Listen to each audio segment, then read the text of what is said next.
Il y a une erreur de grille de lecture. C'est-à-dire que quand on n'est pas tellement averti, qu'on suit l'actualité comme ça de loin, on se dit, tiens, il y a vraiment une grogne sociale dans ce pays, il y a un mécontentement qui est en train de monter, qui va peut-être s'agréger.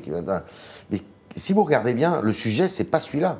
Le sujet, il est de l'autre côté. C'est comment et pourquoi l'État n'arrive pas à faire régner l'ordre. Parce que finalement, vous prenez les sujets les uns après les autres. Vous avez, aujourd'hui, ils sont 3000 à peu près quand même sur la ZAD de Notre-Dame-des-Landes parce qu'ils ont fait venir du renfort ce forces de week-end. l'ordre. Non, 3000 zadistes. Ah oui. Alors qu'ils étaient 700 il y a encore une semaine ou 10 jours. Des étrangers. Et beaucoup d'étrangers, oui. Voilà.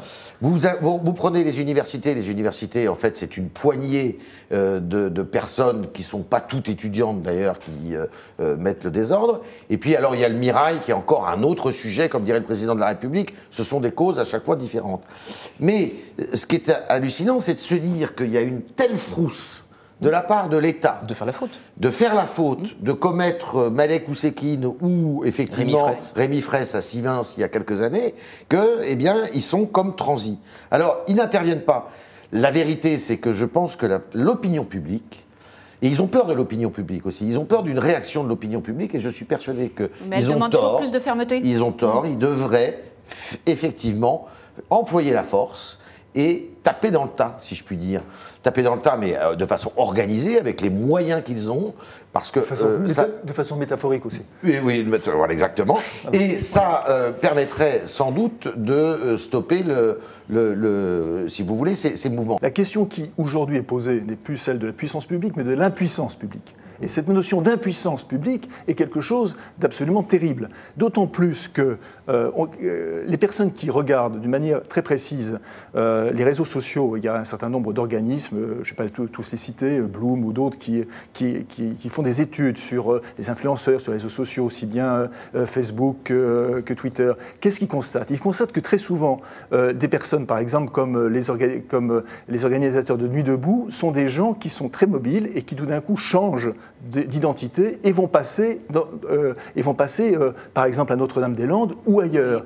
Et on se dit, tiens, on voit arriver 800 personnes ou 900 personnes d'un coup. Sauf que ces quelques centaines de personnes, ce sont toujours les mêmes. Pourquoi on ne le sait pas? Et alors là, il faut revenir à la cause première aussi. On ne le sait pas parce qu'on peut dire merci, entre guillemets, à Nicolas Sarkozy, parce que, évidemment, la suppression des renseignements territoriaux. En démantelant les renseignements territoriaux, évidemment, on a privé aussi bien la police que la gendarmerie d'un outil absolument essentiel. Notre-Dame-des-Landes, c'est violent. Tolbiac, ça peut être violent.